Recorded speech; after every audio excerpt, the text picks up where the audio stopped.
Student मु सुशांत पिलामाने आसी सारी से सुवर्ण सुजोग जहाँ कि आपण मैंने अपेक्षा करिकी थिले। पिलामाने Odisha subordinate staff selection commission रो सर्ट नोटिस टी रिलीज कर दिया जायछि। पिलामाने देखुथिबे एई नोटिस टी 24 डिसेंबर 2025 रे आसीछि। पिलामाने विभिन्न पोस्ट रही जेमिति कि आरआई, आईसीडीएस, VAW बा village agriculture worker, junior assistant, ARI, अमीन, स्टैटिकल फील्ड सर्वेयर भली विभिन्न पोस्ट रही पिलामाने ऑनलाइन डेट स्टार्ट होची 29/12/2025 टू 29/1/2025।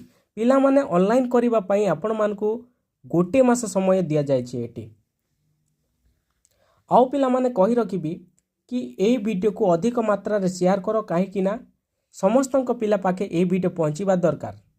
आउ जो पिला माने ए पर्यंत चैनल को सब्सक्राइब करना हो से माने एबे ही चैनल को सब्सक्राइब करिनियो कहीं कोनोसी जॉब रो नोटिस आसे तो सर्वप्रथमे आपन को पाखे पहुँची पारिबो।